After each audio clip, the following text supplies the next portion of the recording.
midweek scenes at the Cardiff City Stadium.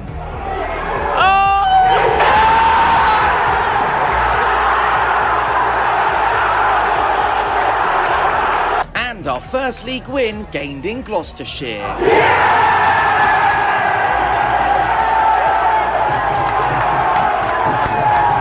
It's been a good week for Pompey, which culminated in a comfortable 2-0 away victory. Elsewhere in League One, Burton threw away a 2-goal lead to draw 4-4 with Accrington Stanley. Cambridge United came from a goal down to beat Exeter City 2-1. Derby and Ipswich registered home wins, and a Ryan Hardy spot kick sealed the 3 points for Plymouth at home to Peterborough.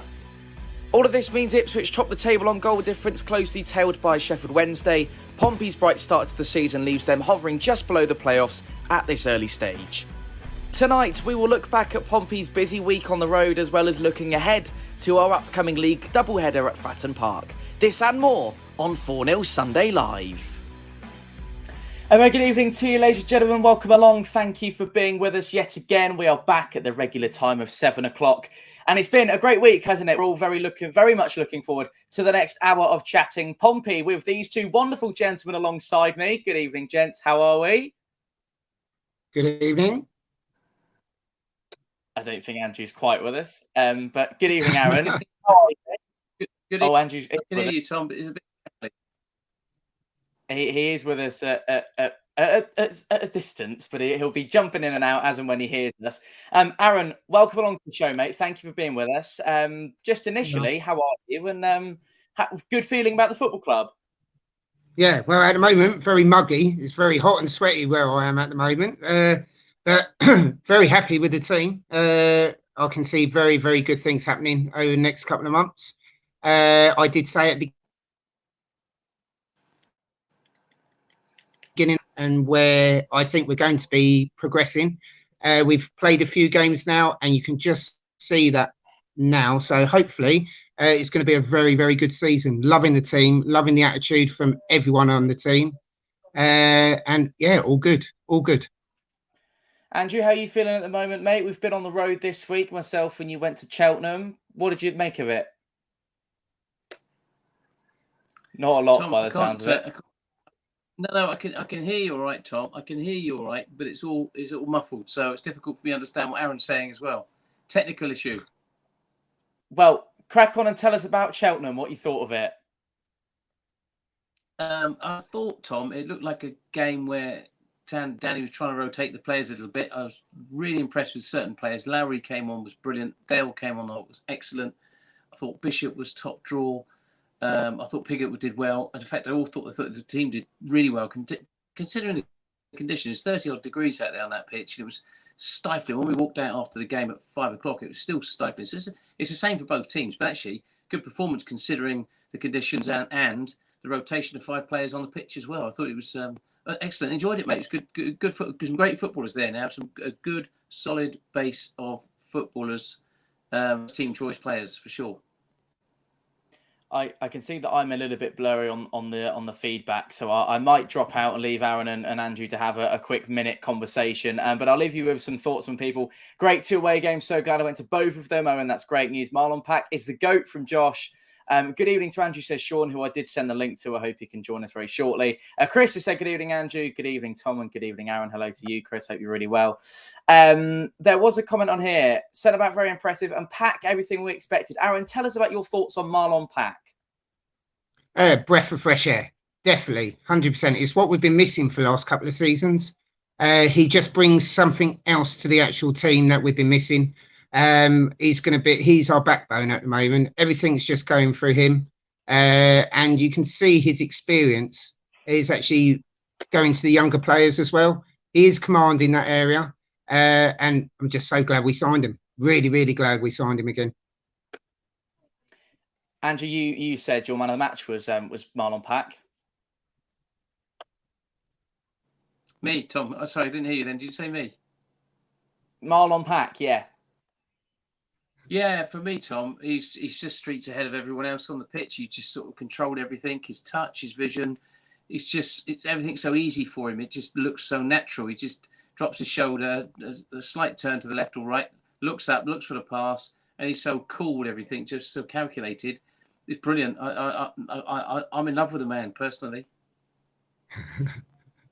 Wonderful.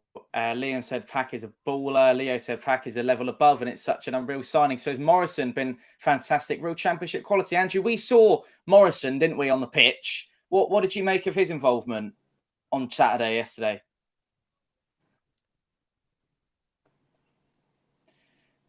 Aaron, what about you? What did you make of Morrison?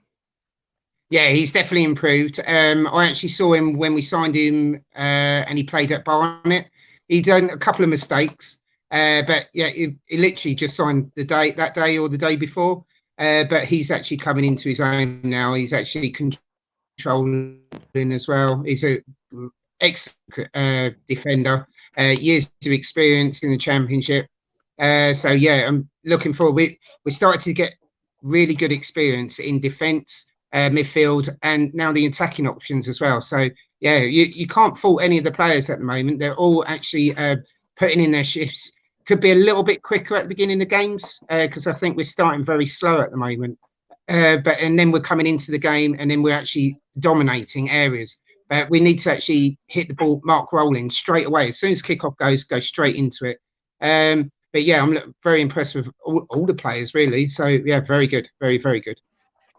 Chris has said, good to see you on Wednesday. We played very well, 1-0 home versus Birmingham. Mark Chris has said, going to bag a hat-trick. You lot next week. We're going to chat about Bristol Rovers a little bit later on in the stream. Sean has said, Marlon Pack is a championship standard. Richard Hughes, there we go. Hughesy is a name. Joe said, great to see Jacob shutting a few people up already. Quality player who gives us something no one else in the team does. Michael Jacobs, Aaron, I think he's a bit of an unsung hero, but he had a really good game yesterday.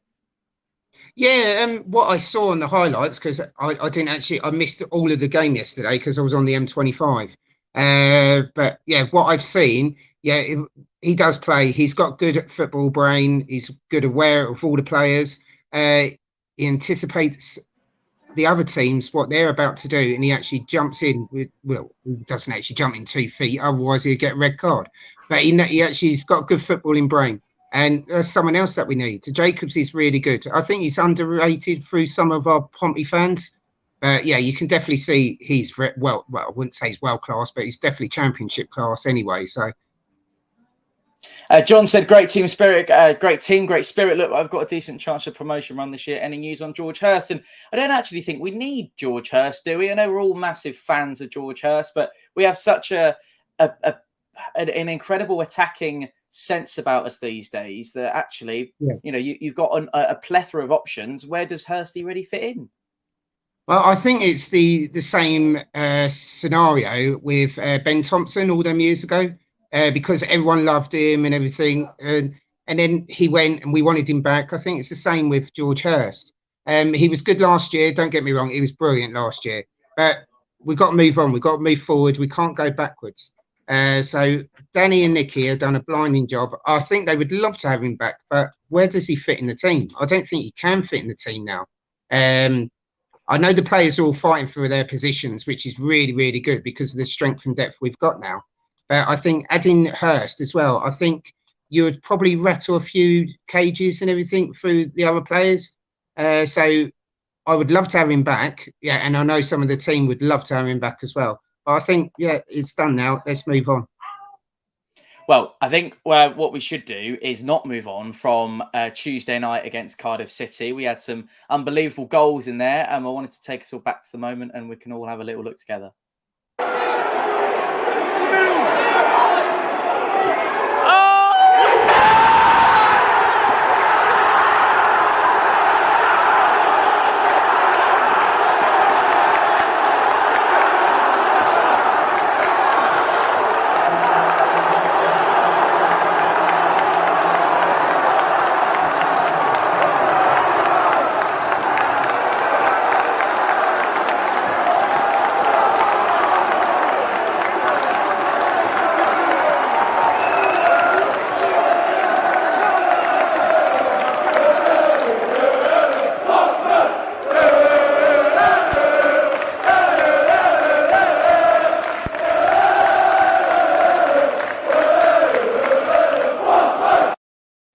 See Aaron in the bottom of that there, watching along and chanting along to all of that.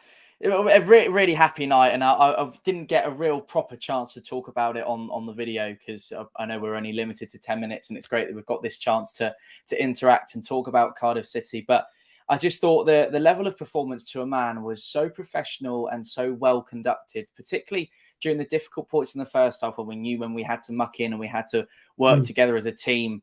And we really had to kind of dig in really, and just defend. And then once we got over the brow of half time, and Danny and Nicky managed to employ a little bit of tactics, so we managed to tighten up ourselves on our right hand side, their left hand side, as it were. And Zach Swanson was gaining confidence as the game went on with that duel. I thought we made a really good account of ourselves, and 3 second half goals, Aaron, which is all you can ask for. Oh yeah, definitely. I think Cardiff underestimated us. I don't know if they've done their research. You normally do your research of the teams you're playing.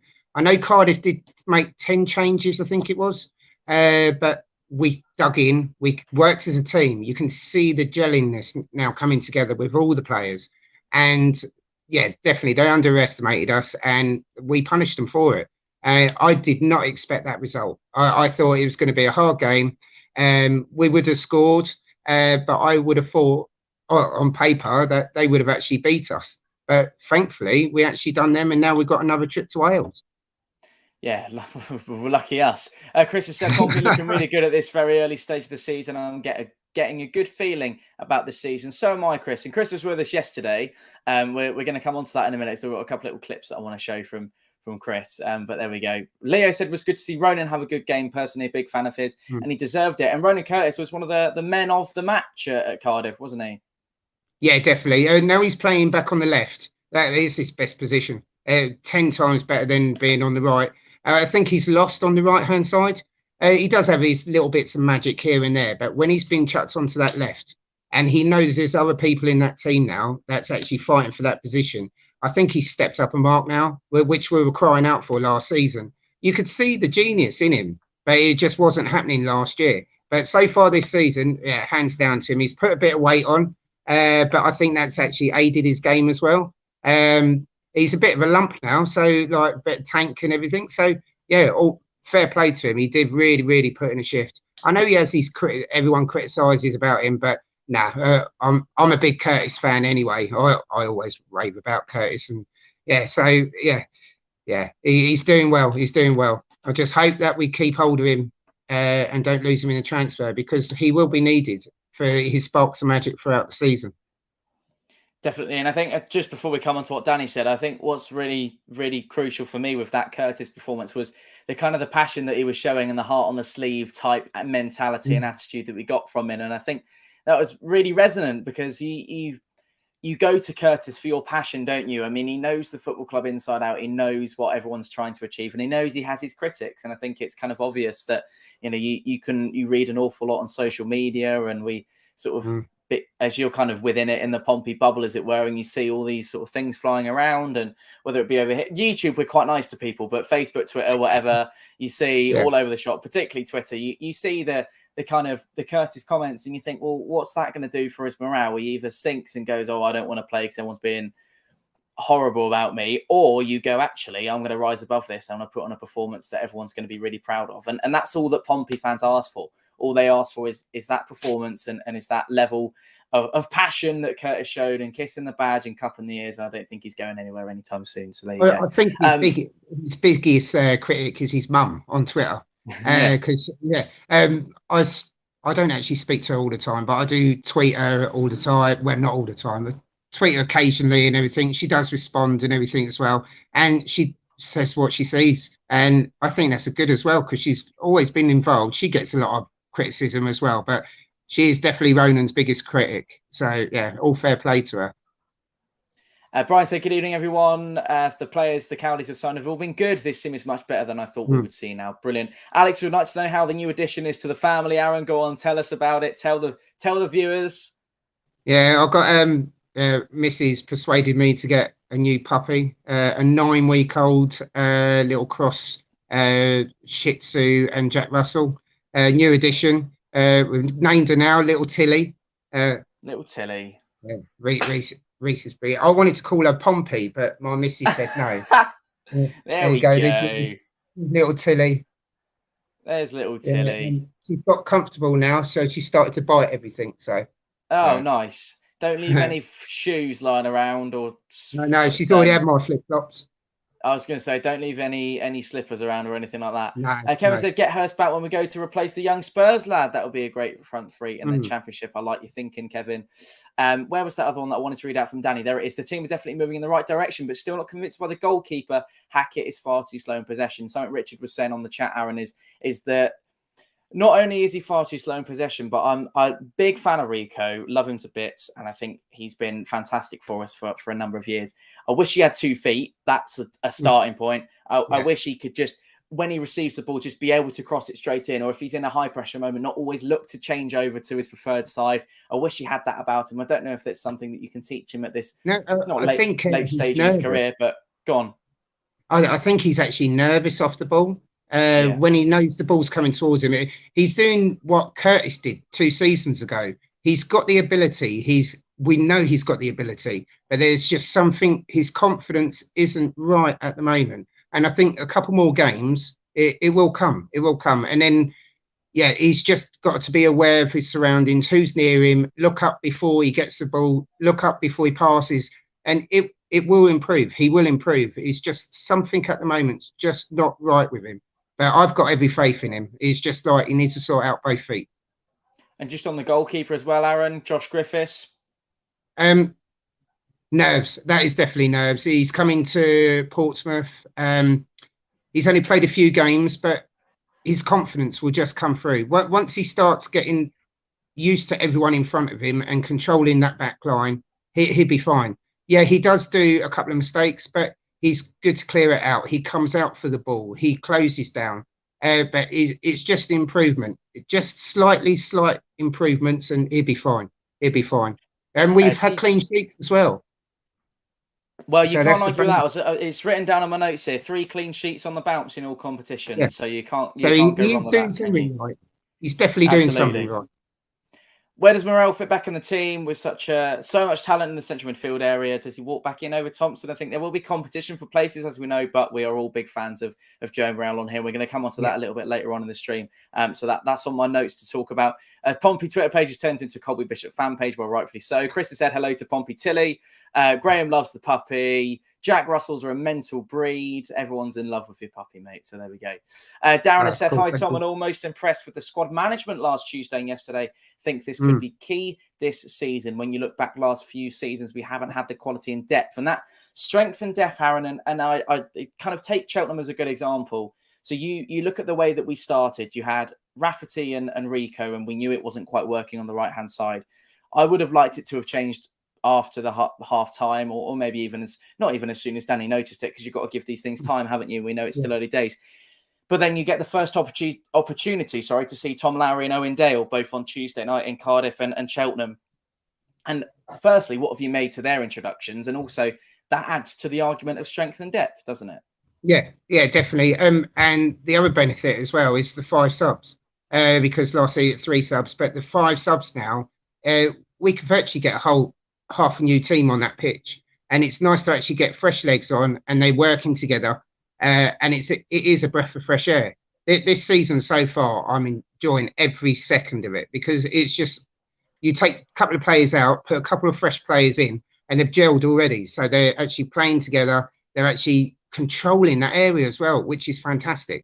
And with the 5 subs, that helps, because then that gives the options to Danny and Nicky throughout the whole of the pitch. Not just, take one from midfield and one from the striking force, and probably one defender. Now you can do 2 defenders, 2 midfields, and a striker. It's breath of fresh air, really. Before we bring Brendan into the conversation, we're going to have a look at some stats from our visit to Cheltenham Town yesterday. So as you can see, touches in and around the opposition box. That's where all the shots have come from, the 2 Pompey goals. 1 on the goal line from Colby Bishop and 1 from the penalty spot. Expected goals massively in Pompey's favour, as well as are the shots and big chances. Lots of fouls in that game as well. There's your shots broken down into on and off target. Pompey not clinical with the chances, but still getting them in the back of the net. No one hit the woodwork. Plenty of blocks from Pompey's point of view, and lots of expected goals heading all Pompey's way in this first half. Look at that, only 0.38% for Cheltenham there.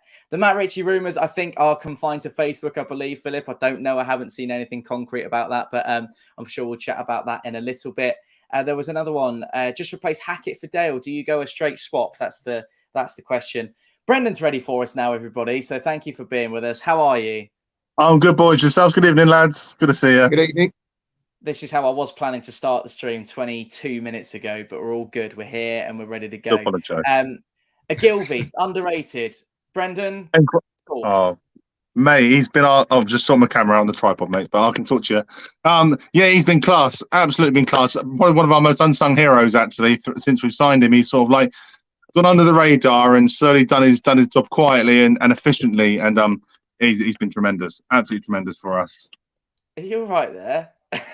Yeah, Pat's trying to sort out the camera and the tripod for me, but it keeps on like the tripod keeps on.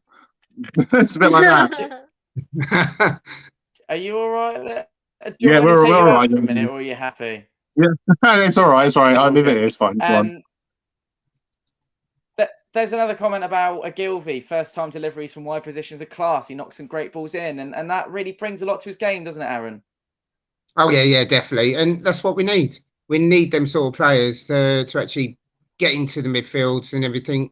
And I'm just loving this team. Whoever's playing on the pitch for 90 minutes, or if they're only playing for 20 minutes, every single person is doing their jobs, and it's just lovely to watch.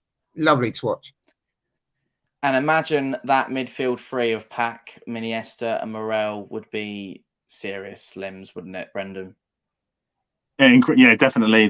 These new boys we've brought in, Dale and Lowry, are looking absolutely top draw, mate. They are running their socks off. They're still young. They're only in their early 20s. And another unsung hero from the Cardiff game in particular, Jay Mingy. He is the epitome of what Cowley he loves in a player, which is athleticism, pace, power, and technical ability. And Mingy's got all of them in abundance. There's confidence oozing out of the comments, and I'm seeing it. Thomas has said it here. Love these videos, and 4-0 crew. Think it's the most unity and positivity I've seen between fans and club for a very long time. Backed up by Leo, who's simply put, thinks he's the most confident I've been going into the season for a long time. With still, Aaron, people like Denver Hume to come back, as Craig Quarterlick points out.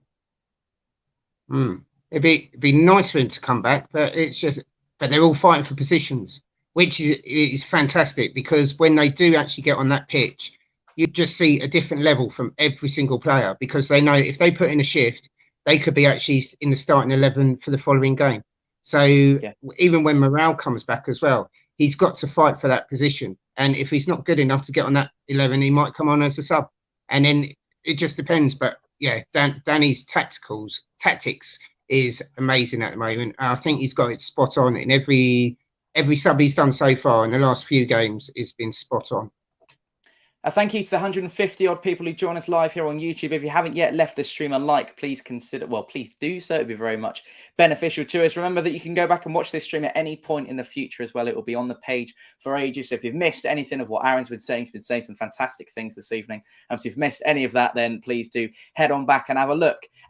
With Denver Hume coming back, could Danny maybe try a back five? Ogilvie is the left-sided centre-back. Hume as your left wing back. They're both too good to sit on the bench. Brendan, I would say yes to that, but I would also add to say that we give ourselves the option if a game isn't going quite so well. So if we travel to Portman Road and go 1-0 down to Ipswich, you can then go, right, chuck on Dane Scarlett, get Denver Hume, play wide right backs. If we're trying to go too narrow, you've got that option, which you haven't had for years, have we? No, definitely. I always found when we had Jacket, it was Jacket ball or nothing else. There was no big changes we can make to that team, and now Danny's like last season was definitely the teething problems, and we had a small squad. Danny said he liked having a small squad, but sometimes that bit us on the bum, and now he's got in the players that he wants. Yes, some of these lads are on loan, but they're showing already that they want to be here, and they're not just here for a jolly. They're here to play and graft and prove to probably their parent clubs why they should be playing every week as well. But we can do anything with this team. We can go 4-4-2, 4-2-3-1, five of midfield, five at the back. We can do anything, and we can do really well this year, 100%. Max Humphrey said Tunnicliffe is off somewhere, but it looks like we will get that. Gilby from Charlton and McCormick from Wimbledon rate our window. Yeah, I've actually written those down under the caption "End of Show Convo," Max. So I think we'll come on to those in a minute. And boys, if you haven't heard anything about that, then yes, rumours heading. I mean, it's all around on Twitter or whatever. People talk about it all the time. I actually feel like even if the transfer window ended this evening at 11 p.m, Aaron, that I'd be pretty content with the business we've done. How do you feel? Yeah, definitely. I think this is probably one of our best transfer markets in years, about 5-6 years, actually. I'm extremely happy of who we brought in. The people we've left, it's sad to see some of them go, but at the end of the day, it's like we got rid of the old guard, we got the new guard in now. And what I'm seeing so far of every single person that's come in is just put in a shift. They're all playing 110% and they're a credit to the club at the moment. So let's just hope that we can continue this for the rest of the season. Might get a couple more players in, and including January. But at the moment, very, very happy. Amazing. Welcome to the 196 now. Viewers who join us here live on 4-0 Sunday Live. Thank you for being with us. This is our 4th episode, and we're going to keep these going as much as we possibly can over the season. I should say we had a couple of technical issues before you all joined us. Andrew's out the way. He's turned off the Wi-Fi. He's turned it back on, and we're all good to crack on and get going. What I wanted to show you before we crack on with getting into Bristol Rovers and the upcoming week, Cambridge is the first visit to Fratton Park. I wanted to mention, Brendan, you haven't managed to kind of get a proper comment on it, but Cheltenham, professional performance on yesterday, and how proud of you were all. Sorry, let me try that again. How proud of the boys were you yesterday? Oh, immensely proud. It's so good because I always found Cheltenham was a bit of a bogey team for us. They always come and give us a hard game. Then we had that 1-1 draw at Fratton Park last year, and then we lost 1-0 away. So it's nice to finally beat that duck and see the limbs in the stand. And the boys have been brilliant. I think that Michael Morrison assist, the ball out wide to Ogilvie with the first time delivery. Morrison head back across, the Bishop tap in.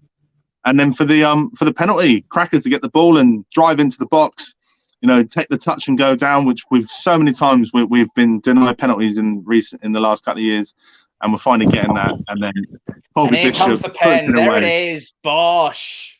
Bishop puts it in professionally. Lovely. Bishop puts it in professionally, and that seals it there. 2-0 Pompey win. Go home and enjoy the 3 points of the weekend. Something that we won't get on those clips because I've only got the goal. Look at that. Go on, my son. Was something that you won't get in there that you would have seen if you were there, but you might not have seen maybe through the highlights or if you're watching it on iFollow. Every single time Pompey lost the ball, it was like that. It was a get back on it, get in there, make the challenge, win the ball back. The determination, grit, performance levels, it was all there, wasn't it, Aaron? Yeah, it's what the Cowleys are drilling into the players. As soon as you lose that ball, get up back as soon as possible. And it's what we've been missing. We know Danny and Nicky. We've seen their style from Lincoln. And it's what we needed. It's the missing link that we needed so badly. And the pressure that we put onto other teams. And they just can't handle it. We're winning it back. We do occasionally do stupid mistakes. All teams do. But I'm very impressed. The pressing that we do is amazing. Absolutely amazing. And just finally on the hat celebration as well. A lot of love in the comments for that. So hopefully we see a lot more of that because Colby Bishop does indeed wear a magic hat. Right, it's just gone 7:30. It's time to turn our attention to the upcoming week at Fratton Park. We're going to start off with Bristol Rovers because Charlie's busy after the stream, and I thought we'd end on what we can expect closer to us. So we'll end on Cambridge, start with Bristol Rovers. Before we do so, let's take a look at Pompey's upcoming run of fixtures. So what we're looking at then, Cambridge United is next up on Pompey's list at Fratton Park. Then it's obviously Bristol Rovers we're about to talk about. Pompey making the trip back to Newport, back to South Wales, would you believe, for the EFL Cup, which is going to be a wonderful night. Port Vale is then next up on the road for us. So we've got 2 home games, 2 away games, bit of Papa John's Trophy action, and then it's 2 big games actually, Pompey Peterborough, and then away to Barnsley at Oakwell, followed by, you can just make it out on your screen there, Burton Albion are welcoming Pompey on Tuesday the 13th of September.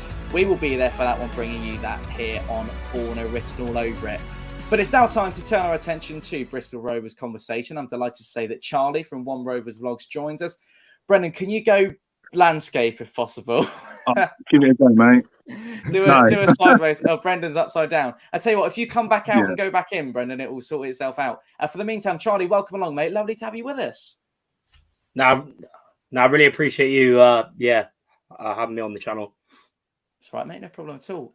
You tell us about your weekends. We saw you chatting earlier on. You are set piece specialists these days. Yeah, I mean, it's not really often we say that with us, but yeah, since the start of the season, started from the Burton game really. They were terrible, but yeah, the set pieces worked in that game, and then yesterday, really good set piece. Obviously, your old main man, John Marquis himself, getting his first goal, and he's looked good. Like a lot of people have said, his work rate's good. It's sort of weird though because we've sort of played like a 4-2-4, but Marquis has sort of been behind our other striker. But yesterday was his first real outing, up top on his own. And done really well, and of course got his goal. So getting some confidence just in, before we play you next week, which is good to see. Absolutely. Everyone wants to talk about him, but John Marquis wasn't, obviously he left us under a little bit of a cloud, Charlie, and I know we've had a conversation about this before, and he wasn't prolific in front of goal for us. There were times where we'd go on a little bit of a run and stumble through a couple of goals, but there was never anything concrete with him. How much have you actually seen of him? Has he been playing week in, week out, and how much has he been banging them in? Yeah, first game against Forest Green, he done pretty well. We didn't play well as a team overall. We always do poor first game anyway. We haven't won for 11 years on the opening day, so I'm not surprised we lost against them. Burton, he done really well, hit the crossbar twice, was really good at hold-up play, getting other players, especially Collins, who another one pretty interesting, because I think you were linked with him or Cowley wanted him. But luckily he signed a 3-year contract a few weeks ago, so that's good to see. But and then like I said, he done really well yesterday, got his goal sort of in the box, he didn't really know much about it, but he was there in where you'd want your number 9 to be, and he deserved his goal, and really good to see him get off the mark. Excellent. Welcome into the 250 plus people that join us on the stream this evening. Make sure you leave us a like. I'm just going to bring two of the regulars into the conversation. Good evening to Retro Shirt Sean and Brendan, who join us. We are Bristol Rovers conversation. Sean, you're not far from Bristol, are you? Just down the road. Just down the road. What do you expect from this Bristol Rovers side? We've got Charlie, who we can fire a load of questions at, but not the walkover that maybe Pompey fans are expecting, given a good week on the road. How do you feel? I think it's going to be a tougher challenge. Defensively, they're pretty strong, but I do fancy our chances. I think if Cowley picks the team I'd like him to pick, I think we could give them a real run for their money. Brendan, your thoughts ahead of Bristol Rovers? We're both going to be there, I know, as we are for every home game, but how are you feeling? Well, they're a bit of a Jekyll and Hyde, aren't they, really, Bristol Rovers? Because you've got the horrible little man as a manager, which I'm not a big fan of personally. and they got Gareth Bale from Wish up front. So I think we've got Gareth Bale from Wish. Yeah. But they're Joe Barton's teams are always tough teams to play. When he was at Fleetwood, I never liked going to Fleetwood because his team's set up in the ways to stop us playing the way that we want to play, and it will be tough. They'll come to Fratton Park, big game, big atmosphere. And it will be a tough one. It'll be similar to maybe the Lincoln game, I'm thinking, in the sense of then they stick 12 men behind the ball and try and break us down and stop us from playing the way we want to play. And Charlie, how are relations with manager and fans and fans and manager at the moment? Is it all cushy or a little bit fractious? Yes, it's been good so far this season. Of course, when we got him, to be fair, there was a lot of fans that didn't go because of Barton. They didn't like him. The attendances sort of dropped, especially at the start when we started awful last season. Even I was on my channel calling him out, wanting him to be sacked after we got thumped, I think, in the third game by Exeter 4-1. And Barton said after that, we're still going to get promoted. And he delivered it. It was a crazy situation on the final day. But I think I'm not really expecting this. I know a lot of Pompey fans might think we'd sit behind the ball, but I think Barton will go for it. He's even last season. I know it's obviously different because you haven't got like Portsmouth and Ipswich and Wednesday and stuff like that, but I think he will want to go for it. He doesn't really sit back, behind the ball. Maybe he might do, but I think he'll want to go and win the game, no matter who the opposition is, to be honest. And Matt said when Marcus is playing for us, he was always putting in 100% and no one can fault his work rate. It was just he would miss opportunities which he should be putting in. Sean's laughing. Sean, divulge. I think Marcus, I agree at the start when he first came to us, he did put heart and soul into it. But I think in his last 6 months, he was found wanting. He very much, he'd left in mind, but not in body. And, he'd lost his pace a bit. I think he'll have a point to prove playing against us this week. But he doesn't scare me. When players come back to you and you think they're going to take you on and they'll score the odd goal, but Marcus, I think that we've got the defence that will be able to deal with him quite comfortably. I think, he was a good player in his day, but he is past his best. Charlie, if we flip that question around then, if Marcus isn't going to be the one to hurt us, so he might tell us that he might be, but who would you say is a handful to maybe look out for coming down to Fratton Park next weekend? Yeah, I think there's a few. The main ones that stick out are probably Aaron Collins, one that you were linked with. He got 18 goals. It's crazy last season, right? He went till November until he got his first league goal. He ended the season with 18 goals. And then so far this season, he's got 3. So he'd be the one. He's a striker, but this season he's been on the wing, but he's still got 3 goals. And also Evans is the other one, centre attacking midfielder. Already got a few goals and assists this season. He's another one. And also Harry Anderson. Cowley will remember him from his time at Lincoln on the wing. He's another good player as well. Maybe a few additions. I think we were linked with getting McCormick back, who we had the relegation season a few years ago that he done well. But we've been linked with a midfielder called Adam Phillips. He might be, he was at Morecambe Accrington on loan the last few years, but we've been linked with him. But yeah, I think mainly Collins and Evans, and hopefully Marquis can also. It'd be lovely for him to come back to Fratton and get a goal, maybe even winner. But I was just going to say as well, it's hard to say whether we're going to do one or not, because I know our record at Fratton is shocking. We've never won at Fratton. We played you quite a lot of times in the sort of past 10 years, going back from 2012, 13, around that time, and we've never won at Fratton. We've had a few wins against you at them, but Fratton Park we've never won. So hopefully this is the first time lucky. Well, I tell you what, it's not a great time to be playing us at the moment. But we wish you all the best of luck. Before we go, a couple more questions for you, if you don't mind. If you don't mind, Charlie, just want to say a massive shout out to Stefan, who's donated us $5. He said, "So happy to see success with the channel, Tom, especially getting the game videos out so quickly while we're still buzzing." Stefan, I have no 4G left on my phone after all the uploads that we try and hurry out for you. So that will be put towards the next phone contract. So thank you very much indeed for that. Very much appreciate it. Aaron, Graham said Tilly wants to make a comment and Chris wants her to be quiet. So thank you for the brief cameo appearance. Charlie, if you were to rate Bristol Rovers' chances of a win from 1 to 10, where would you put yourselves on the scale right now? I don't know what. I think especially coming off the back of the last, back-to-back wins now in the league and 2 clean sheets. I know, obviously, you smashed Cardiff.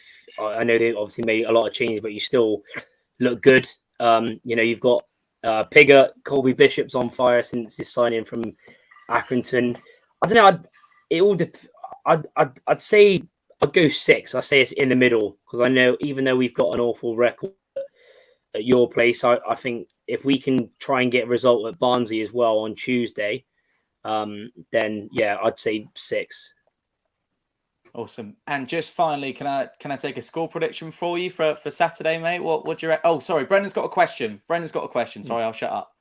I was going to say, because the last time you came to Fratton Park, obviously during the lockdown season, it was the game where you unfortunately were relegated at Fratton Park, and Joe Barton did call out the team, didn't he, in his post-match interview?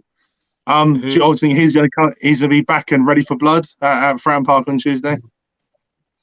Yeah. I mean, hopefully, obviously, it is different because a lot of those players are now gone. You know, a lot of them he got rid of. We had a massive clear out last summer. I think we brought in 20 players and got rid of about 14. So there was a lot of them players are gone, and it obviously wasn't his after that. I think he came in February time. So yeah, it's going to be a bit different, but yeah, I just hope hopefully we finally get a win at Fratton Park. I do remember myself being a youngster. I think Sean and Aaron and maybe Tom will remember themselves back in our Premier League days, and Joey Barton coming to Fratton Park. He wasn't fondly liked at all by our fans after several rash tackles he'd made and injuring Pedro Mendes. I remember distinctively by stamping down on his Achilles. You're not going to let that one go. I don't hold grudges, yeah. So I'm not best pleased with Joey Barton, and he's going to be the talking point of my Bristol Rovers experience this week coming up. So he'll be in for some abuse at Fratton Park. I can assure you. I think Sean wanted to jump in and make a comment. Was that right?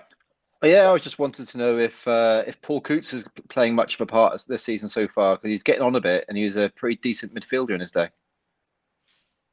Yeah, Paul Coutts. Well, he's only just come back because he was suspended for 4 games. He got in the Rochdale win last season. He got a red card, so he's only just come back. And I mean, of course, obviously Paul Coutts is getting on a bit, but the other one, which some people may or may not know that we've got, is Glenn Whelan, who's 38.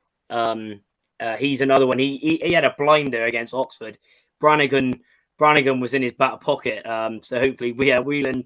It's going to be interesting. I think Whelan may sit out Tuesday and may come back. I'm not sure what Barton's going to do for next Saturday. 38. That's nearly as old as you, Sean. Would you believe it? There you go.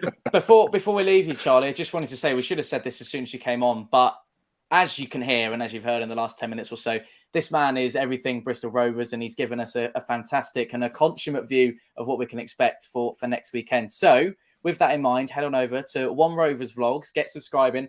On the road to 7K, am I right in saying that? Yeah, 7K, yeah. Brilliant. Researchers, thank you for that one. Amazing stuff, and we look forward to seeing your reaction to the Pompey game. I don't know if we're going to do a preview at some point this week or whatever, so you might see me over on Charlie's channel at some point. But yes, we do need to get everyone head on over to get subscribed and head on over there for all things Bristol Rovers. But what we also need to do is get a score prediction off you for next Saturday, Charlie. So what is it going to be? Well, because we haven't won, and because I'm more of the optimist anyway, I'm going to go for a 2-1 Rovers win with a John Marquis winner. In front of Fratton like that, yeah? Yeah. Oh, yeah, he'll be doing all of that. He'll be doing scored all of his that. goal for the month. That's it. That'll keep him going. Thank you so much, Charlie. Nice to speak to you, mate. Cheers. Take care. Yeah, I appreciate it. See you later, lads. This is what we've got coming up for you here on Fournilwrittenalloverit and for Pompey in general over the next couple of weeks. As we were just talking about, Bristol Rovers is Pompey's next Saturday outing. Before that, is Cambridge United at Fratton Park. After that one, we'll make the trip to South Wales yet again for Newport County. Then it's away to Port Vale, which is Staffordshire, I believe.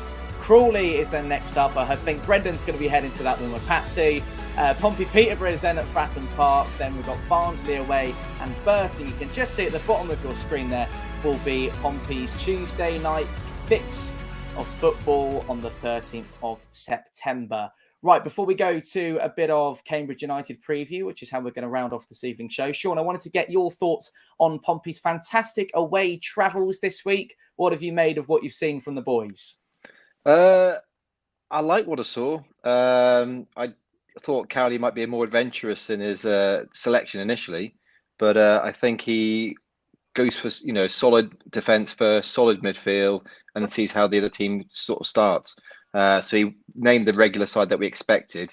I was kind of hoping he would stick Owen Dale in from the start, but it was just nice to see them creating so many chances going forward. And I think you mentioned it on the actual 4-0 stream afterwards. It was that every man was playing for the ball. Everyone, from the commentary, the way we're listening to it, it was just amazing hearing all the tackles going in and everyone chasing them down.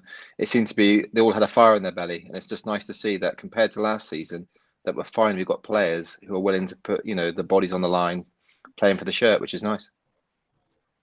Absolutely, and those scenes as well, Sean. It's what it's all about. We'll play the Cardiff one back in a minute as well. But I mean, that's Colby Bishop. Watch the little magic hat celebration as well. Is fabulous, and it's just and how much nice to have. How important is that for his confidence?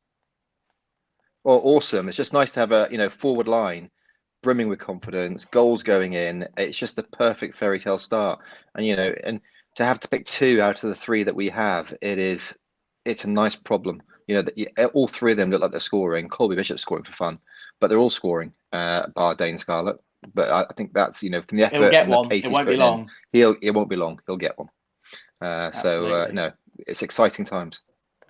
Sean, we'll speak about Cardiff in a minute, and Brendan, I know that we want to get your view on the Cardiff midweek as well. It's time to preview Cheltenham. Not time to preview Cheltenham. We've just had Cheltenham, haven't we? Time to preview Cambridge United. The man, the myth, the legend, Alfie Addison is ready and waiting. Let's see what this week's opposition will prove for Pompey. On Tuesday night, Cambridge United make the trip down to Fratton Park for our first taster of midweek league action this season. Last time around at the Abbey Stadium, it was a rather dull affair with no goals either way. Cambridge's last visit to Fratton Park resulted in an away win and made it 3 straight league defeats for Pompey at the time. The Yellows come into this one off the back of a home win against Exeter City, in which they controversially went behind before half-time, only for Sam Smith and Paul Digby to score and claim all 3 points for Mark Bonner's side. Cambridge United's season is off to a good start with 2 wins and a loss to their name. Their 3 goals scored in the league this season, all coming from within inside the box. Their trip down to Fratton marks the start of a tough run of away games in the league. The U's will travel to us, the Valley and Portman Road, all within the next month. Just before we speak to Alfie, if there's any moderators in the chat, I'd be grateful if someone could jump on what I've obviously spotted and noticed Aaron's already picked up on it. Good evening, Alfie. Hope you're well, mate. Nice to see you. Good evening, guys. Good evening. I love the shirt, mate. It's one of the best away shirts in the league, that one. It's lovely. Talk us through yesterday, mate. You're going to be a little bit surprised by what you're about to see on your screen, but tell us how it was. Well, it was a mixture of emotions, Exeter taking the first goal, which probably shouldn't have stood. But, as you probably know, the referees in the EFL, they're not the best. But, but we did go 1-1 and then 2-1 last minute. And it was brilliant. It was absolutely brilliant. There you go.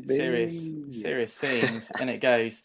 We had a similar. The thing is, with you boys at that other end of your stadium, there aren't any barriers or anything. It's just you're all hemmed in there as a terrace, aren't you? So limbs galore. Yeah. Exactly. Limbs 100%. galore. Who was it that scored that one, Alfie? It was Paul Digby, and it's his 2nd ever goal for the club. So there you go. And what a goal to score. If you're going to score one, score that one, isn't it? Exactly. So that's what it's all about. What are your thoughts ahead of the trip down to Pompey then? Tuesday night under the lights, Fratton Park, bit of an occasion. How are you feeling? So I've obviously been looking at Portsmouth's recent results and obviously 2-0 off of Cheltenham. Bit scared of Colby Bishop, I won't lie. But, I think our defence can put him off a little bit, but we'll see. But I'm not feeling confident for Portsmouth on Tuesday. I think it could be a battering. I'm not going to lie. It could, but well, you predicted a 3-1 loss, didn't you, yesterday? I saw your video, and I was like, "What is he playing at? Like, you're not going to lose." I saw the Tuesday night result, and I was like, you know what, Extra something good going on here.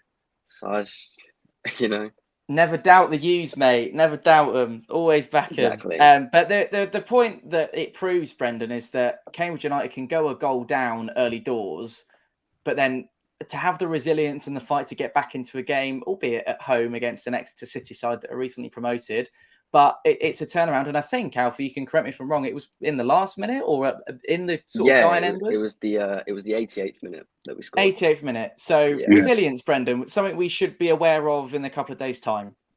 Definitely, yeah. Especially last season, I noticed that Cambridge were a very tough team to play. Obviously, you beat us at Fratton Park. Was it the first day of the season? I think I remember correctly, and that was the a bad day. And I remember a corner down by the Fratton end in my corner, and I shouted at Adam May taking the corner, and then he got the assist for the goal, and I was like, oh no, that shut me up. You made yourself look like a mug, didn't you, calling Brendan?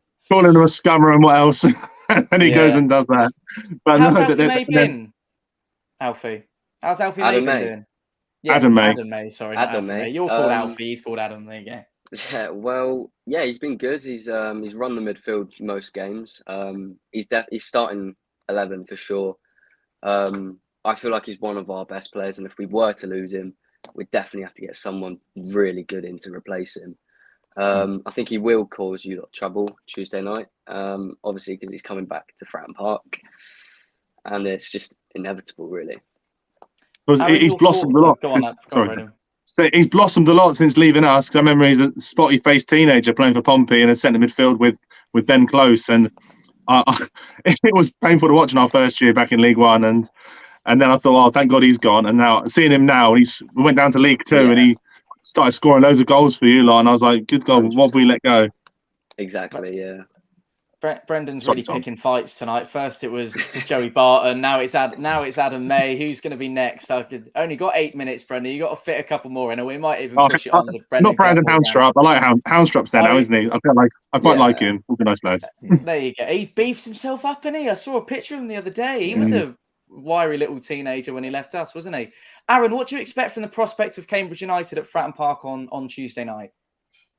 It's going to be interesting. I think they're definitely going to try and play us, but I think they're also going to try and park the bus because we got Bishop. And that's all I've got to say, really, because they're going to try and stop us playing our game. And if they can park the bus, then they're going to park the bus. I think we've just got too much strength and depth in our team now. So if we get put off the ball and everything, a couple of subs, it's going to be won by subs this game. And same with Bristol Rovers. These next two games is going to be won by the tactical genius of Danny Cowley. Alfie, are you the sort of team to go away to Fratton Park and park the bus, or will you give us a game and really go for it? I feel like the first 10 minutes will be very slow, but then I think we'll sit back a bit, we'll absorb the pressure, but then it'll get to half time, we'll get a bit shaky. I think you'll get a goal just before half time, so that'll force us to come out, and then you'll just plough the goals in because, I don't think that'll happen. I don't think we'll defend very well. I don't think, it'll go well for us.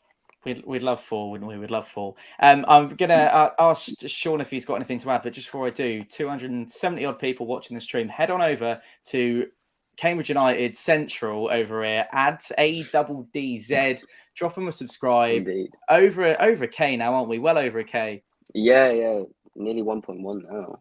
And there's a cheeky League One predictions video that you might recognise a special guest on as well. If you have a little scroll down, you might see a special guest on there. Sean, anything you wanted to add about the prospect of Cambridge United and how you feel the game might go? Anything you wanted to ask to Alfie? Oh, it's just that I think, it's how you see your midfield. Because I think the battle will be won in midfield. I think, with Marlon Pat there, we don't fear anyone now in the middle of the park. And I think with the changes that we can make, creativity-wise, down the right, down the left, or even in attacking midfield with Joe Morrell and people like that coming back, I think that's where the battle will be won. And I agree. I think, it'll be cagey at first, both sides filling each other out. But I think then we'll start to put the creative bit. And I think, Cambridge hopefully aren't watching, but, stopping Jacob, stopping our wingers may do it. But I think we've got so many options, it's going to be very hard to play against us. There you go, Alfie. Use that in the vlog, mate. Soundbite that, and you'll be all over the opposition like a rash, won't you? As you can see in the comments, a lot of Pompey positivity going on. Top of the league by next Saturday evening. Chris reckons they're going to win 2 or 3-0. I think you even said that. You got a fan in Rob already, Alfie. There you go, as he's honest. Thank you, Rob. I appreciate that. Lovely stuff. Before we let you go, Alfie, and enjoy your Sunday evening, what is your expectation for a score? Give us a score prediction for Tuesday. I'd love to make you very nice and say 4-0 but I'm going to say 2-1 to Pompey. I think we'll concede late on. So the opposite of what you did to us at Fratton Park last season. And are you making the trip down as well? Of course I am, yeah. Amazing. Right. Well, we'll see you there, mate. Look forward to seeing you. Safe journey down. Thank you for spending some time with us, mate. Really appreciate you giving us a bit of insight. And yeah, get subscribing. If you want, hang on, let me find it again. Hold on. Bit impromptu, but here we go. If you want a bit more of this on your screen, then you know where the place to be for Cambridge United content. If you want to keep across what they're doing in League One, then you know where to find it. Alfie, thank you for joining us, mate. I'm going to cut quickly, let you go, and we're going to see what happened on Tuesday night against Cardiff City. Take care, Alfie. Nice to see you, mate. Thank you much. Have a nice evening.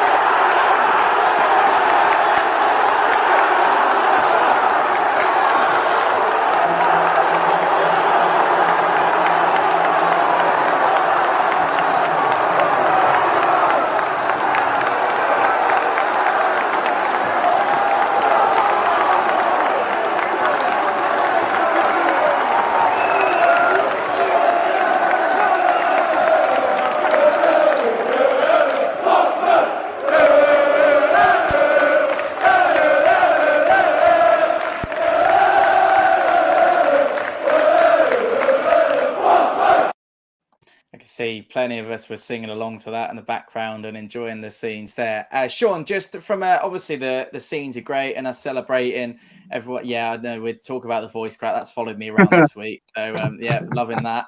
There we go. 1200 Pompey there, says Chris, which is, I think it was something like 1160 something or whatever.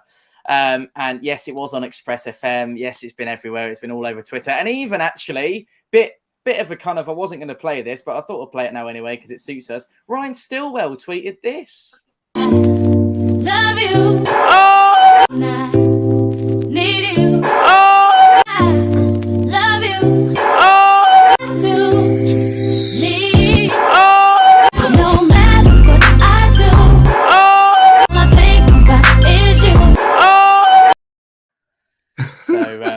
So that was great. So we've been loving that this week, and that teaches me shut your mouth if Pompey are going to score and the camera is recording.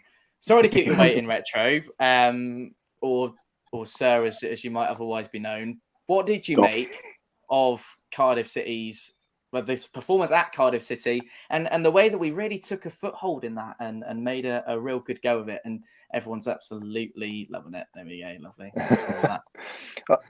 No, I felt that it was nice to see the way we grew into the game, we dominated, and then we took control, and it was almost like the perfect game plan. We're very resilient to start with, building on the midfield, the defense solid. Like I said, I like to have seen some of the players that came on start, but Danny knows what he's doing. He set us up solid, and he obviously had a game plan and he followed it. It was nice to see a professional performance and every player playing for it. I do wonder if we're getting a bit carried away because it was a bit of an understrength Cardiff side. Definitely. He's made a real effort to be here, ladies and gentlemen. So big welcome to Alex Hayward, who joins us now. Just on the understrength nature of it, Sean, the fact that we managed to beat a Cheltenham side in a similar vein. I know it's Cheltenham, and perhaps you could even argue that maybe Cheltenham were the same strength as an understrength Championship Cardiff City side. But the fact that it's now, 3 clean sheets, 4 goals in 4 for Colby Bishop, early signs are very good, aren't they? Signs are good. We are, we needed these games now to get the team bedding in, to get the players, the relationships. It's a nice way. I'd have been a bit worried if we'd hit sort of Sheffield Wednesday straight away and people like that, the big punters in the league.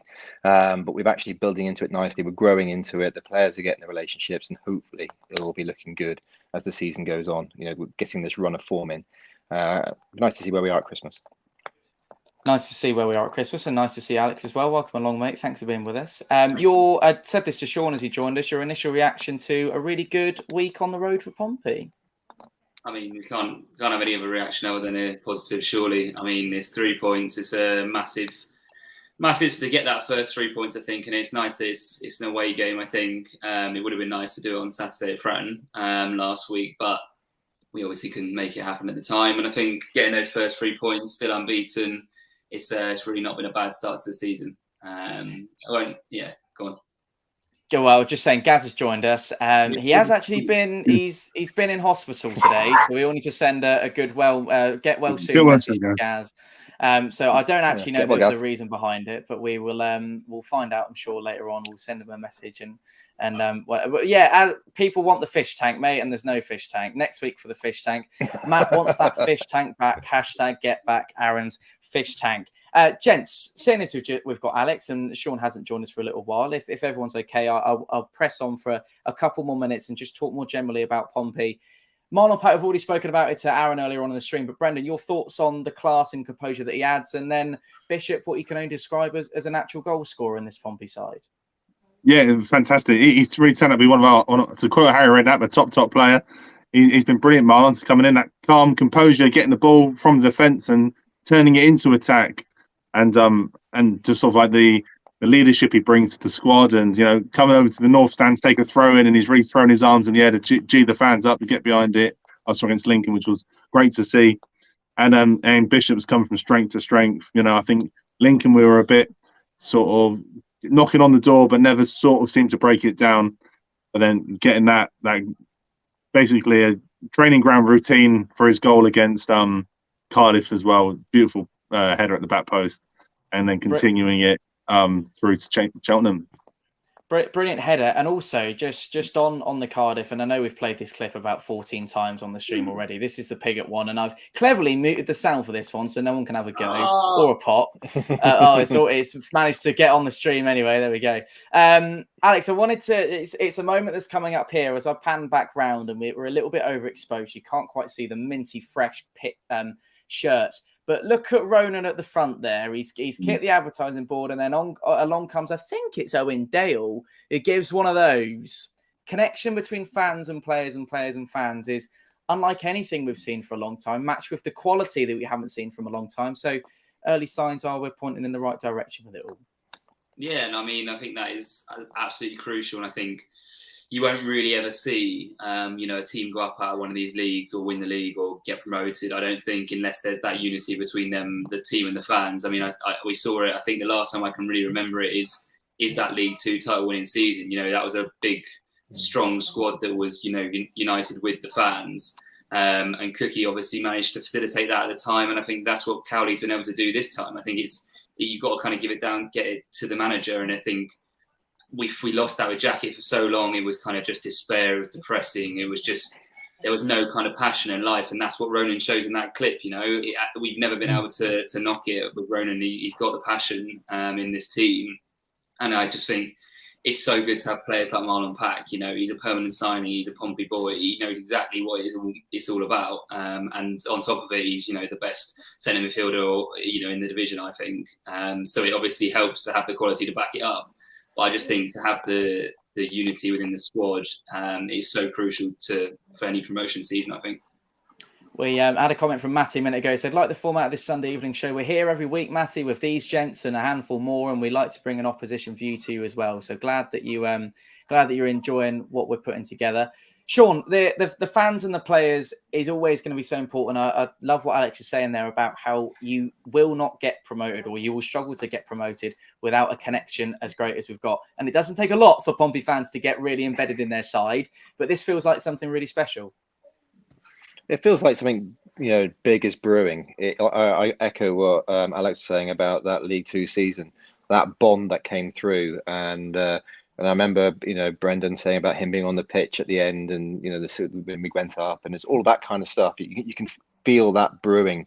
But for me, the person who needs to take a bow is Cowley. The brothers have done so well, and they've put up probably for the last 2 seasons of them not having quite their players they wanted, quite the team they wanted, and dealing with a lot of the Jacket players and that. And now they're getting the players they're in, and they say they do their due diligence. They actually check what the players are like, whether they're going to fit the mold they want. And the signings with Pack, it just shows that they get it. And I think, something big is brewing, and that connection is all part of what Cowley's done.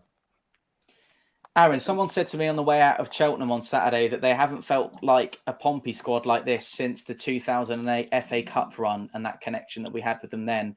Does that ring a bell to you, and how much do you agree with that one? Yeah, that season I will never forget at all. That was day trip at Wembley as well. I still remember everything from it, and it was just amazing. The players reacting to the fans, similar to when we won League Two, and it's not just quite there yet, but it's from a little acorn. This mighty oak will grow, and it is starting to grow. And I think by the end of the season, it's going to surpass the 2008-2017 seasons. I think this is going to be something very, very special this year. I mean, Lucas, go on. Just on that with the promotion season in League Two, I mean, it wasn't like every single week the fans loved the players. It was just that everybody got it. There was plenty of times, when we would think the Crew game. Remember Crew? Yeah, I was about to say. The Crew game, it came out, the fans it was toxic, but it was as if the players then were like, hold on a minute, we really get this now. It's not, it's not we'll just go and hide and be like, right, well, we'll hate the fans now, we're not playing for this club. It was right now, let's buck up our ideas. And I think, as Sean says, it's Cowley you've got to take your hat off to, and it's Cookie that you had to take your hat off to then. They bring these players in that they know will play for the football club and for the shirt. And I think you're right, Sean. Cowley's had a year and a half with not the players he wanted, and hence, if he's ever made that comment saying, give me a few transfer windows, because I think it's going to show. I think he can't say, now these aren't the players he wants. So I think we're starting just to see, the football's being played, the feeling around the club, and it's what he wanted. And I'm really glad that we've been bigging up Danny and Nikki already on the stream. We do it enough on the channel. I recently learnt that Kate Cowley and her kids are subscribers on Fournilwrittenalloverit. A friend of mine who's close to those two told me that the other week. Love your old man. Couple of days. It wasn't my old man, thankfully. We love their old man. Oh, we love their old man. Yeah. We love a lot of these people, don't we, Brendan? Andrew was saying it on the way out from Cheltenham. He's fallen in love with Marlon Pack all of a sudden, and Dad didn't come with me to Cardiff, so he hasn't, and he won't be there for Newport because he's a part-timer these days and he's getting on. He's about 75 now, so he can't do everyone, and Tuesday nights are too late for him. But he fell in love with Marlon Pack, and he didn't. I'll be very careful with this because I know Aaron and Sean will shout at me. He didn't compare him to Prosinecki, but he said that he gives him that kind of feeling of a player in terms of the way that he can look after the ball and the links he makes. And the his smile's not frown, so I'm happy about that. Your thoughts on the general situation at Pompey right now and that real fan connection? It's been fantastic. It just like I said to you on the stream you had after the Sheffield game, you're getting that happy feeling of being a Pompey fan again. It's not the dreary walking around being like, oh, woe is me. We're scraping wins 1-0. We're actually going out and we're actually putting on decent performance. Going back to maybe the promotion year from not just the League Two promotion year, but from the Championship to the Premiership. That year we blew teams away and we played brilliantly. Maybe Pack's more of a deeper player than what Paul Merson was, but Paul Merson would pull the strings in the middle of the park for us and feeding in Todd Rov and Yakubu and Paracard and out to Matty Taylor. There's some names. Yeah, I can name them all. And then going out even further into the FA Cup team. It was a team of superstars as such, but they were like rejected superstars. Like Diarra wasn't wanted by the big clubs, but we had him and we made him our own. And Carnu was on his last legs and we made him our own. Benjani, who couldn't hit a barn door with a banjo, in Trish Kamara's words, and then we made him into the goal scorer that Man City paid $9.5 million for. Yeah, it's just that good feeling around the club again, and you can see it around like the fan zone prior to the Lincoln game. You felt that good feeling around, which was infectious. You come in and Ryan Stillwell in his bucket hat and glasses. It is brilliant. And Mikey said it right there. I'm feeling fine, and promotions are definitely on my mind. There's 240 people still left in the stream. There's 73 likes on the stream. If you've enjoyed what we've seen in the last hour and 10 minutes, make sure you hit a like on the stream and leave a subscribe, because there's a lot of people who strangely, boys, I know it's ridiculous to think, but aren't subscribed to Fournilwrittenalloverit. So make sure you head over there and do that. Hello to Mrs. Fish Tank as well, who joins us in the background. How is she? Is she well? There we go. There we go. Well, it's 4-0 Tuesday. There we go. Lovely. Chris is well on board with what you're saying, Brendan, which I think we all are. And Notts County 2017, it's got that kind of feel about it, hasn't it? Yes. So that's all good. And there was a comment from Luke that I wanted to get to. It said nothing better than to come onto YouTube and see 4-0 on the screen. Right, we'll go around the group one more time, then get your final closing words, a score prediction, and how we feel about. We'll do two, actually. We've got 2 games this week. So we'll do 2 lots of score predictions, an initial comment on Cambridge, if you will, Bristol Rovers. Aaron, Mr. Fish Tank, hit us with it. First game, if we come out fighting straight away, not a slow start, definitely I'd say 4-0, but I'd say more like 3-1. And then Bristol Rovers, that Mr. Barton, I reckon that's going to be a 3-2, and both games is going to be won by the substitutes. And just before I get on to Brendan, make sure you do that yourself. Get your 2 score predictions in the comment section down below. Get a Cambridge United one in there. Get a Bristol Rovers one in there. All of it's going to be covered on Fournilwrittenalloverit written all over it. So make sure you get that in there now. And to add to your score prediction, Brendan, just to give you a little bit of a guide, and we can all still see each other. It's slightly not opaque, slightly transparent, so we can all kind of. If Sean heads to his left a little bit, we can still see him. There we go. Though that run of fixtures, ignore the bottom. Well, the not one from the 2 from the bottom. Ignore those 2, Peterborough and Barnsley. Yeah. That's not an unfavourable run of games, and your score prediction for the top 2. Not at all. So I think Cambridge will be Tuesday night. I think we can do them 2-0. I think we'll do a good game for that one. Be a great game. Dear. Shocker. No, we'll try and keep Adam May quiet. Yeah, 2-0 for that. Well, that one. That's right there. No, that way. That's it. That's it. 2-0 for that one. Yeah. 2-0 for Cambridge. Yeah.